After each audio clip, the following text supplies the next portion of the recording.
Berisik, sudah syukur aku mau susah payah membelikan, kamu malah ngomel gak jelas. Sudah, aku mau tidur.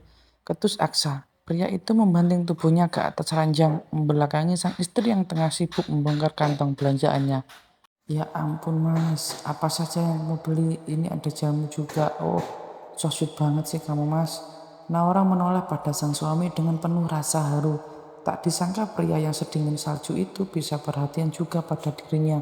Bagaimana dia tidak jatuh cinta pada pria bermulut pedas itu jika seperti ini. Kemudian wanita itu membawa satu kantong plastik yang berisi cemilan buatnya keluar. Dia ingin memasukkan sebagian ke lemari es, karena tidak mungkin akan menghabiskan dalam waktu sekejap. Dia bisa memakannya hingga beberapa hari ke depan. Memang ya, orang kaya mah beda sama orang miskin seperti dia, yang harus memikirkan matang-matang uang yang harus dia keluarkan setiap belainya. Setelah selesai memasukkan beberapa snack dan minuman rasa jamu yang biasa diminum wanita yang tengah datang bulan itu, Naura kembali ke kamar. Dia membawa satu bungkus kacang atom dan satu botol jamu. Dengan pelan dia mengempaskan bokongnya pada sofa, berniat makan snack itu sebelum kemudian tidur. Tubuhnya benar-benar lelah hari ini. Setelah hampir setengah hari berjalan-jalan mengelilingi mal bersama sang mertua rasa mama kandung. Naura merebahkan tubuhnya dan menutup setengah tubuh dengan selimut. Dia berbaring miring menghadap pada sang suami. Pada saat itu Aksa juga tengah miring ke arahnya. Wajah tampan itu terlihat begitu polos dan lugu. Pasti orang tidak akan menyangka jika pada saat bangun pria itu bisa berubah jadi singa yang menyeramkan. Naura sungguh sangat beruntung bisa menjadi bagian dari keluarga Winata. Walaupun Aksa saat ini belum bisa menerima dan mencintainya, setidaknya dia punya mertua yang baik dan sangat menyayanginya. Bahkan rasa sayang mereka kepadanya melebihi rasa sayangnya kepada Aksa, yang notabene adalah putra kandungnya. Naura menggeliat pada pagi harinya dan dia segera membuka mata kala merasa cahaya matahari menerobos masuk ke kamar melalui gorden transparan di kamar apartemen. Seketika dia terlonjak kaget. Aku kesiangan, Naura terduduk di ranjang. Tunggu. Ini benar-benar di atas ranjang, bagaimana bisa? Bukankah tadi malam aku tidur di sofa? Naura memijat pelipisnya yang tiba-tiba berdenyut. Dia menatap sisi ranjang yang sudah kosong. Indra pendengarnya menangkap suara gemericik air di dalam kamar mandi. Mungkin Aksa tengah mandi di dalam sana. Naura segera turun dan membersihkan ranjang, karena sebentar lagi dia akan pergi ke dapur untuk memasak. Alangkah kagetnya saat dia menangkap ada noda merah yang sudah kering di atas bed cover warna coklat muda itu. Aduh, mati aku. Mas Aksa bisa marah kalau tahu. Dan dengan cepat dia segera menarik bed cover itu. Setelah terlepas dia segera memasangkan bed cover yang baru. Sebelum sang empu ranjang keluar dan menangkap basah dirinya. Apa yang kamu lakukan? Suara Briton terdengar menginterupsi dirinya. Naura menoleh dan mendapati sang suami yang keluar dari kamar mandi. Seperti biasa, memakai handuk untuk menutupi setengah badannya. Maaf mas, spraynya kena noda. Lirih Naura. Untung saja dia sudah selesai mengganti spray itu. Oh, Aksa hanya beroria. Selanjutnya dia berjalan menuju ke lemari besar untuk mengambil baju kerjanya. Naura yang kesiangan tak sempat menyiapkan baju kerjanya. Naura bengong. Kok tumben sang suami tidak marah-marah? Apa dia tadi kesambar di dalam kamar mandi ya? Tentu saja dia sangat penasaran, karena ini adalah peristiwa yang sangat langka. Mas, kamu nggak marah? Usik Naura. Enggak. Kenapa mas? Kok tumben? Mas baik-baik saja kan? Kamu ini, suami marah-marah disumpahi kena stroke. Suami sabar ditanya kenapa. Mau kamu apa sebenarnya? Aksal kesal juga. Dia memakai setelan kerja warna biru tua. Kemudian pria itu berjalan menuju kaca rias dan menyisir rambut cepatnya setelah lebih dulu memberi pomade. Ya nggak begitu mas, aneh aja gitu lihat kamu lempeng kayak gitu. Naura tersenyum kecil, rupanya sang suami baik-baik saja. Dengar saja, suaranya sudah mulai ketus seperti biasa.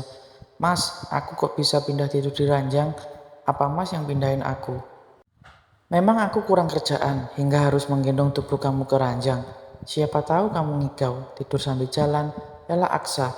Dalam hati pria itu tersenyum manis. Memang semalam dia menggendong sang istri dan membawa keranjang. Saat tengah malam Aksa terjaga. Dia melihat sosok Naura yang tengah terlelap di atas sofa. Aksa merasa sedikit iba. Biarpun sofa itu cukup besar dan pasti bisa menampung tubuh mungilnya, tetap saja tidak senyaman di ranjang. Karena itu Aksa memutuskan untuk menggendong Naura dan membawa ke ranjang. Sepanjang mereka tidur, Aksa dengan lancang bahkan memeluk tubuh mungil Naura. Dia merasa nyaman dan tenang saat berada di dekat sang istri. Mencium aroma vanila lembut ternyata bisa membuat dia rileks. Is, jangan mengada-ngada mas, aku nggak punya penyakit seperti itu. Naura cemberut. Sudah pasti Aksa yang telah menggendongnya. Tapi sang suami memang punya gengsi yang setinggi langit. Rasanya sangat mustahil mendengar pengakuan jujur dari bibirnya. Mandi sana, aku harus berangkat. Tapi mas belum sarapan. Kamu pikir aku nggak punya uang buat beli makanan di restoran? Sinis Aksa. Bukan begitu Tuan Aksa. Siapa yang meragukan kekayaan keluarga Winata yang tak akan habis dimakan 7 turunan dan 7 tanjakan, sindir sang istri. Terserahlah, aku ada meeting, pergi dulu. Aksa menyambar tas kerja dan kunci mobil. Mas, apalagi lah? Dengan malas Aksa memutar tubuhnya. Salim. Naura mendekat dan dengan takzim mengecup punggung tangan sang suami. Aksa selalu merasa bahagia dan senang saat ritual ini terjadi. Dengan gugup Aksa segera menarik tangan dan bersiap pergi. Mas, Naura menyentuh tangan kanan Aksa. Kenapa lagi lah? Aku ada meeting sebentar lagi, kesal Aksa. Mas nggak mau kecup keningku, tawar Naura dengan malu-malu. Hah, cium kening? Enggak ah, kamu belum mandi, sergah Aksa. Pria itu melengos untuk menyembunyikan wajahnya yang memerah. Ya sudah, nanti siang aku antarkan makan siang mau mas? Tanya Naura penuh harap, biar seperti di cerita novel-novel yang dia baca, di mana sang istri akan mengantarkan makan siang buat suami pada jam makan siang. Terserah, mau makan apa mas? Wajah Naura terlihat bahagia saat mendapat surat izin dari suami kulkasnya. Terserah, tukas Aksa dan dia segera keluar dari kamar, meninggalkan sang istri yang senyum-senyum sendiri bak orang yang baru saja menang undian berhadiah utama. Oke mas, aku akan taklukkan kamu lewat media makanan, kata orang, dari lidah bisa turun ke hati. Naura, kamu harus tetap semangat, kata hati Naura. Dan dia bergegas masuk ke kamar mandi. Pagi telah berganti dengan siang. Selepas sang suami pergi kerja, Naura mandi dan segera memasak untuk sarapan dirinya. Karena dia hanya sendiri, jadi dia hanya menggoreng telur saja untuk dia sarapan. Setelah sarapan, dia bersih-bersih mulai dari area dapur, kamar juara ruang tamu, hingga tanpa terasa jam sudah menunjukkan pada angka 10. Naura menghentikan aktivitasnya dan bergegas masuk dapur lagi untuk memasak makan siang buat sang suami. Wanita itu memasak sop daging kesukaan sang suami. Tak lupa sambal terasi dan ayam goreng melengkapi menu siang ini. Selesai masak dan sudah memasukkan pada kotak bekal yang cukup besar, Naura mandi. Sebenarnya pagi tadi dia sudah mandi, tapi siang ini harus mandi lagi karena sudah berkuat dengan kompor dan masakan. Jadi akan lebih percaya diri jika dia membersihkan diri. Apalagi dia saat ini sedang datang bulan seperti ini.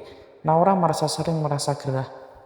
Tepat pukul 11.30, dia turun ke bawah dan menunggu taksi yang baru saja dia pesan. Dengan dress warna pink dengan bahu terbuka karena model Sabrina, dia terlihat sangat cantik dan seksi. Apalagi rambut sebahunya yang terurai menambah kesan anggun padanya. Naura baru saja turun dari taksi yang mengantarnya, tepat di depan pabrik milik keluarga suaminya, tempat di mana dia mengais rezeki beberapa tahun yang lalu. Setelah membayar ongkos taksi, wanita cantik itu bergegas masuk ke dalam area pabrik. Dia hafal di mana kantor sang suami berada, di lantai atas pabrik ini. Loh, Rara, kok ada di sini? Sapa seorang pria berseragam security. Memang tak ada yang tahu jika Naura saat ini sudah menikah dengan Aksa, pemilik pabrik ini kecuali Ferdi sang asisten Aksa. Pak Roni? Iya pak, maaf, mau mengantarkan makan siang buat bos, ujar Naura dengan sopan. Dia memang terbiasa ramah dan sopan pada semua orang, tak peduli jika saat ini statusnya adalah istri bos. Bos Aksa, dahi pria itu berkerenyit, merasa heran dengan jawaban yang baru saja dilontarkan oleh Naura. Karena yang dia tahu Naura sudah pamit keluar karena menikah. Kenapa sekarang muncul dan membawakan makan siang untuk bos? Apa dia kerja sebagai asisten rumah tangga di rumah bos, tapi penampilannya cantik dan rapi, jauh dari kesan seorang pembantu. Roni terus saja bermonolog dalam hati. Pak, gimana? Bos ada di atas kan? Usik Naura, karena Roni hanya terdiam sembari memindai penampilannya. Ada sih Ra, tapi apa kamu sudah membuat janji? Tahu sendiri kan gimana bos? Aku nggak mau menanggung resiko dipecat karena mengizinkan kamu ke ruangannya. Naura tersenyum manis. Saya sudah buat janji pak. Nggak usah khawatir, nanti jika bos marah, saya yang bertanggung jawab. Kamu serius sudah buat janji? Roni bertanya sekali lagi. Rasanya sungguh berat dia memberikan izin pada Rara, karena sudah pasti hidup matinya dipertaruhkan. Iya pak, baiklah, tapi jika bos marah, tolong lindungi aku ya Ra. Pinta Roni dengan wajah memelas. Iya pak, tenang saja, saya permisi ya. Takutnya bos sudah menunggu. Pamit Naura, dia segera menuju ke ruang sang suami di lantai atas. Begitu sampai di lantai atas, dia berjumpa dengan Ferdi saat akan membuka pintu ruangan sang suami. Hei Ra, mau ketemu bos. Siapa pria tampan dan ramah itu? Iya Pak Fer, bos ada kan? Ceka, kamu sekarang sudah jadi istri bos. Kenapa panggil aku bapak sih? Protes pria yang memakai setelan kerja warna abu-abu itu. Lalu mesti panggil apa? Sudah terbiasa seperti itu, Naura tersenyum canggung. Panggil nama saja. Tapi usia Pak Fedri lebih tua dari saya. Nggak sopan jika hanya memanggil nama saja. Gimana kalau aku panggil Mas? Boleh deh, panggilan yang manis. Ya sudah masuk sana. Mumpung dia lagi free. Titah Ferdi. Iya mas, permisi. Naura segera masuk ke dalam ruang kerja Aksa. Dia bisa melihat sang suami yang tengah bermain ponsel di sofa ruangannya. Tampak serius sekali, hingga tak sadar jika Naura sudah ada di ruangannya. Ada apa lagi, Fer? Sudah aku bilang aku nggak pesan makan siang. Istriku akan... Jreng-jreng. Aksa menoleh dan menelan salivanya saat melihat Naura yang sudah ada di dalam. Dia tadi mengira sang asisten yang kembali mengusiknya. Aksa jadi salah tingkah. Apalagi melihat sang istri yang tampak cantik sekali itu tengah tersenyum kepadanya. Mas, Ra, kamu datang juga akhirnya. Aksa menyingkirkan rasa canggung dengan kembali melontarkan kata-kata yang ketus. Maaf mas, tadi sempat diinterogasi sama Pak Roni dan Mas Ferdi. Dengan anggun Naura berjalan mendekat pada Aksa. Roni dan Mas Ferdi, mata pria itu sontak melotot. Kesal sekali dia mendengar Naura memanggil mas selain pada dirinya. Iya mas, Pak Roni security pabrik. Naura sengaja duduk di sebelah sang suami. Dia meletakkan kotak bekal di atas meja dan mulai membukanya satu persatu. Naura memang sengaja memisahkan antara nasi, sayur dan lauknya. Karena khawatir cepat basi jika dijadikan satu. Lalu Mas Ferdi, Aksa meletakkan ponsel di atas meja. Dia menatap wanita cantik itu tak berkedip. Kenapa semakin lama Naura terlihat semakin cantik dan menarik? Apa aku sudah terkena kutukan cintanya? Batin Aksa. Bukankah dia asisten Mas Aksa? Masa lupa sih? Dahi wanita cantik itu berkernyit. Dia menoleh pada sang suami heran. Aku tahu, kenapa juga harus panggil Mas sih? Protes Aksa. Dia nggak mau aku panggil Pak Mas. Sudahlah, hanya panggilan saja kenapa dibuat masalah. Naura menutup perdebatan. Dia sudah mengambil makanan buat sang suami. Panggil saja dia Bapak. Putus Aksa. Kamu hanya boleh memanggil Mas kepada aku saja. Hah? Sontak saja Naura melongo. Hanya panggilan saja dipermasalahkan oleh suami kulkasnya. Ya Mas, tak mau memperpanjang masalah dan perdebatan. Naura mengiyakan saja titah sang suami. Suapi aku, titah Aksa lagi. Apa tangan Mas sakit hingga manja seperti ini? Goda Naura. Tak urung dia mulai mendekat pada sang suami dan mulai menyuapi pria itu. Kamu ini kalau disuruh suami, jangan terbiasa banyak protes. Ketusnya. Iya mas, maaf. Enak nggak mas? Dagingnya alut nggak? Maaf ya, tadi nggak aku presto dulu. Jadi mungkin agak keras mas.